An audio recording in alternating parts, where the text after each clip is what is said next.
Hi guys! For today's vlog ay nandito tayo sa aming bahay. Yan. Kasi guys, hindi ko kayo na house tour. Last year kasi natapos tong bahay. Then hindi kami nakapag house tour gawa ng sobrang busy namin. Then now, ipapakita ko na sa inyo ang aming bahay. At samahan nyo ako.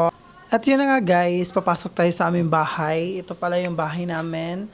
Welcome sa aming home sweet home.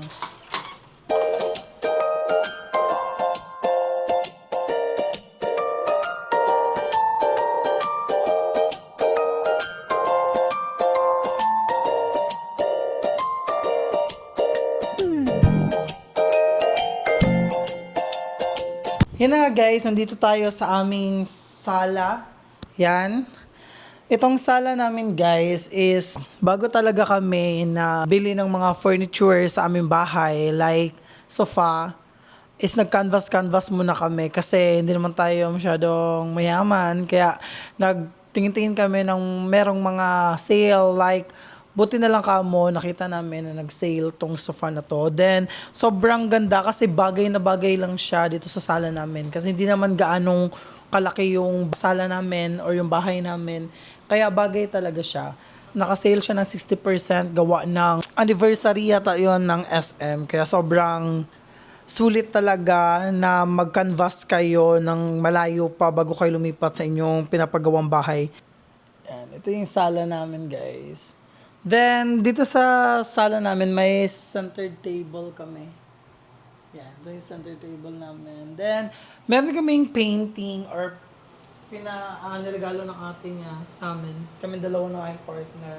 Sobrang ganda kasi ang ganda ng kuha namin dyan. Kaya bagay na bagay talaga siya. Then, ito siya, sa likod ko is yung TV namin. Then, meron lang kaming mga konting details or design dyan sa taas niya by gilid-gilid din. Meron din siya. Then yun. Speaker. Then ito yung sofa namin guys. Then ito, nagbili na lang kami kasi hindi kasali yung mga small pillow. Yan, nagbili kami ng ito. Then itong curtain din. Ito yung gustong-gusto talaga namin yung curtain. Yan. Okay, ceiling. Yan. Tingnan nyo naman kung gaano kaganda yung ceiling namin. Yan.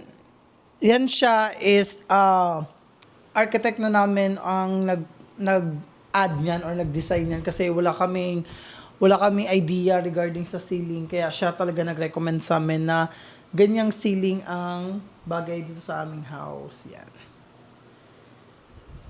Yan yung sala namin. Then, dako tayo sa aming kitchen.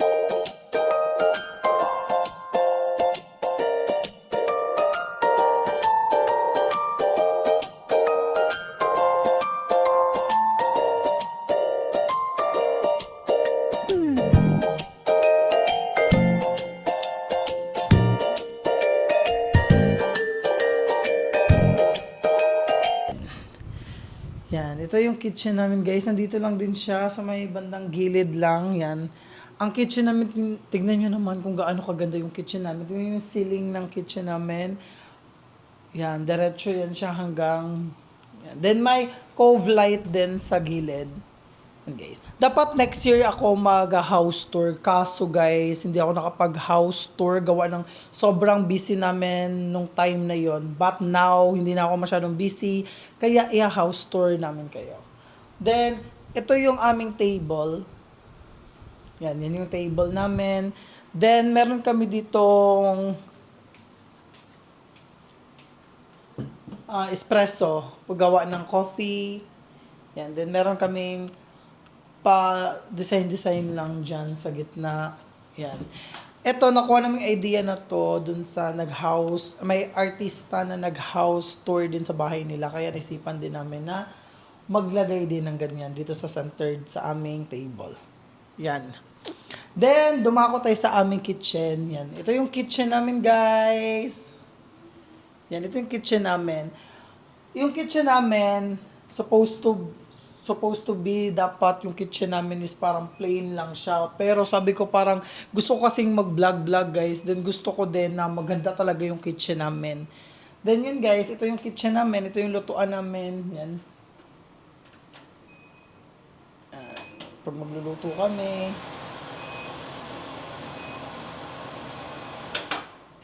Yan. Then, yan. Ito yung mga laman ng mga, ano, ito yung mga laman. Sobrang kalat pa. Hindi ko pa kasi masyadong naayos. Kaka-grocery lang din namin. Kaya yan yung mga stocks namin. Naglalagay talaga kami ng stocks. Then meron kami dito ang oven. Then, yun. Ito yung mga lagayan namin ng mga pagkain. Mga babasagin na mga Tupperware, ganun. Then guys, meron din kami alak dito. Yan, may alak. Then ito, ano pa rin, mga stocks pa rin namin. Then dito naman yung mga condiments. Sa dito din, meron kami condiments dito. Then, dito yung ref namin. Then meron din kami dito mga lagayan pa. Mga lagayan ng mga anik-anik. Yan. Then guys, yung sink namin. Ito yung sink namin. Maliit lang yung sink namin kasi gusto nga namin na marami kaming malagay dito sa area. But itong sink na to is super, ko naman din. Gamit na gamit din talaga siya. Yan. Ito yung kitchen namin guys.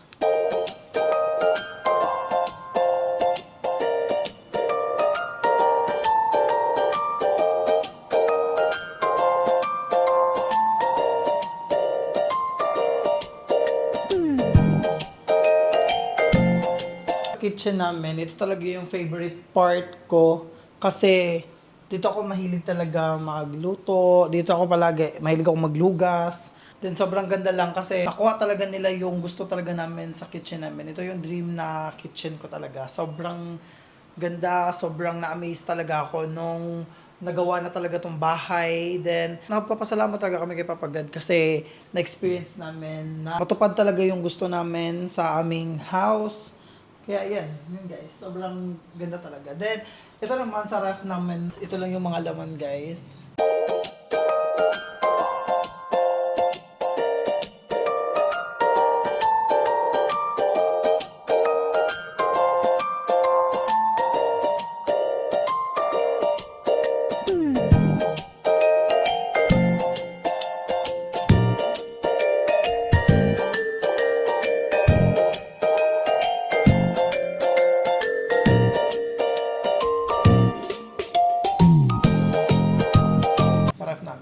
Kaka-grocery lang kasi namin, kaya may mga laman siya. Pero, yan, ito mga ito lang, yung mga madali lang siya lutuin. Yan, sa panang, ito din. Yan. Buti na lang kamo, yung partner ko is a good provider. Palagi talagang puno yung ref namin kasi gusto niya na palagi talaga kami may makain. Yan. Then, dun sa baba naman, yan. Yan, may mga chocolates kami dito. May mga chocolates, butter, cheese. Then, dito naman yung mga inumin. Yan, mga namin talaga. Yung mga daily use lang talaga. Then, water, then, egg. Yan lang naman, mga typical lang na makikita nyo sa ref ninyo din. Yan. Then, guys, proceed tayo sa aming mga cabinet dito sa ilalim ng hagdanan. Yan.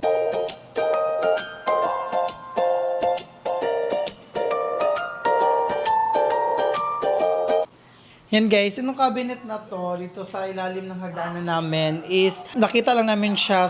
Kasi mahilig kami mag-scroll ng mga bahay nung time na nagpapagawa kami ng bahay. Kaya, nung nakita namin na pwede pala sa ilalim ng hagdanan is lagyan ng mga cabinet, pinagawa din namin sa aming architect para makuha talaga siya din guys. Para masunod din talaga kung ano yung gusto talaga namin. Kasi, dito talaga, pantry dapat talaga to guys. Kaso, overwhelmed kami sa pagbili ng mga gamit sa bahay, guys. Kaya, lahat ng mga gamit sa bahay at saka mga niregalo nila, doon sa pagpapablessing namin is nandito. Yan, nandito lahat. Tapos, nandito din yung mga bag namin. Yan, medyo makalat siya. Pero, dyan, nandito lahat. Mga rice cooker, mga lahat yan, guys, nandyan sa loob. Then, dito naman sa may taas, lahat talaga tong mga cabinet na to may mga laman talaga. Dito naman sa taas, ito yung mga nabili din namin sa IKEA, kagaya ng mga, ito baso, pang beer, Yan, madami din mga plato. Kapag may mga bisita or may mga okasyon, meron na kami magagamit ng mga plato, mga Tupperware na babasagin, nandyan din. Medyo madami din, sobrang magulo din dyan. Then, dito naman sa baba, ito baba niya guys. Ito naman is yung mga marami din gamit dyan. Sobrang kalat lang kasi hindi ko pa naayos. Pero yung mga laman na nandito guys is yung mga bag ng IKEA, yung mga ganito naman is pwede kang umupo dito guys. Yan. Ito yung mga stocks namin. Yan, mga sabon, shampoo, toothpaste. Then may mga mug din kami dito, mug in case na mayroong mga bisita, may mga extra mug kami.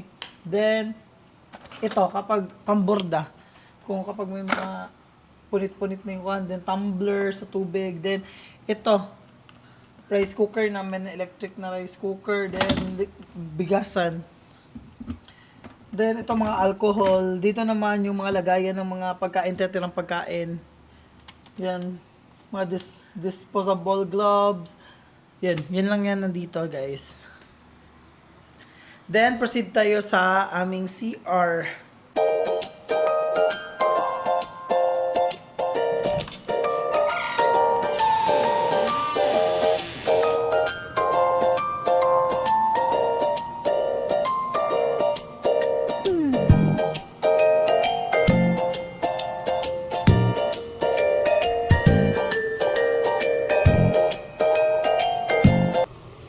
Hey guys!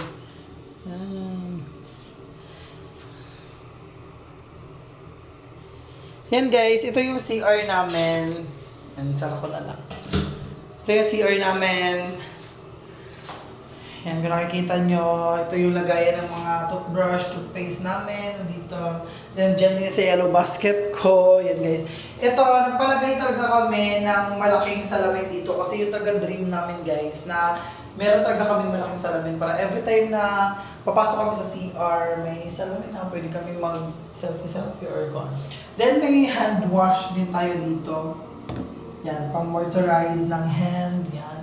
Then tissue, then ito lalagyan pa namin ito ng pang hand wash. Then, yan.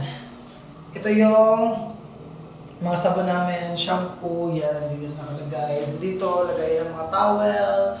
Then, ito yung shower namin guys.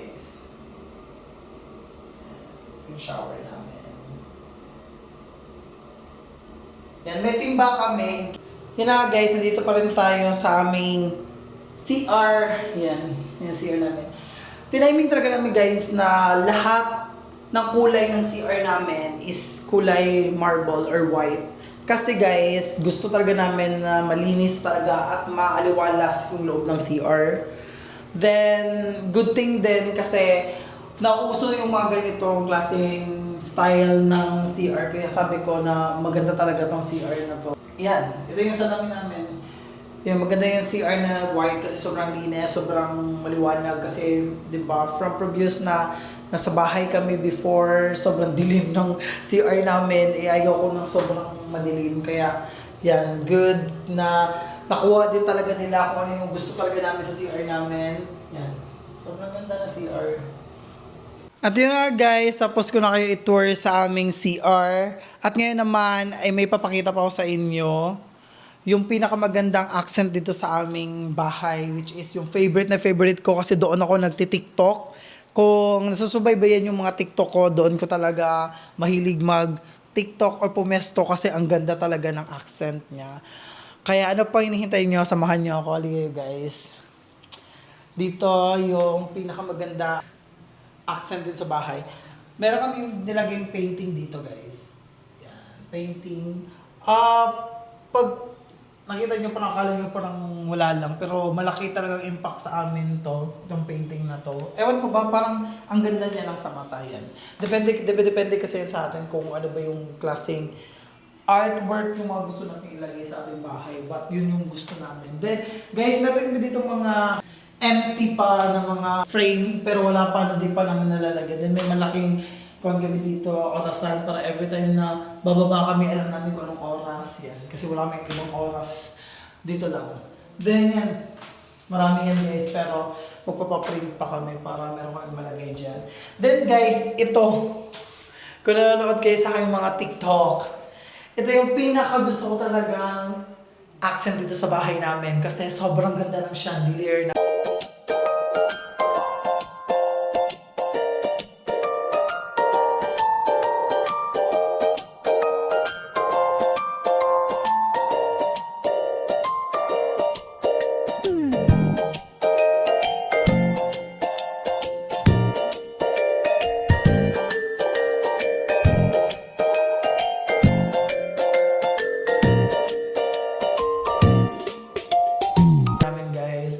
And sobrang hindi ko talaga siya na-imagine na pwede pala sa liit ng bahay namin, pwede palang magkaroon ng magandang chandelier o magandang view dito sa aming hagdanan. Yan, hagdanan yan guys. Sobrang ganda.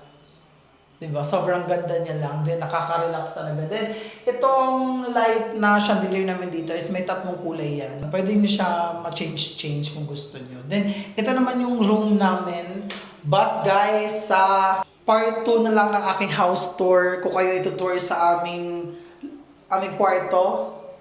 Yan, but now, dito muna tayo mag-focus guys. Then, sobrang ganda talaga. Yan, sobrang ganda niya. Then guys, dito ko na lang po yan aking vlog. Sa mga gusto pa subaybay sa aking vlog guys, pwede kayo mag-like, comment, and mag-subscribe sa aking YouTube channel. At sa aking lahat ng mga platform dito sa Facebook, sa TikTok, yan guys. Subaybayan nyo kami. And then ang part 2 guys, abangan ninyo. Dito naman tayo sa aming room. House tour namin kayo sa aming room. Then guys, dito ko lang po end aking video. Thank you so much. Kung may mga suggestion kayo or mga gusto kayo ipagawa sa amin, pwede kayo mag-request, comment down below guys. Then like, share, and subscribe. Bye guys! Bye-bye!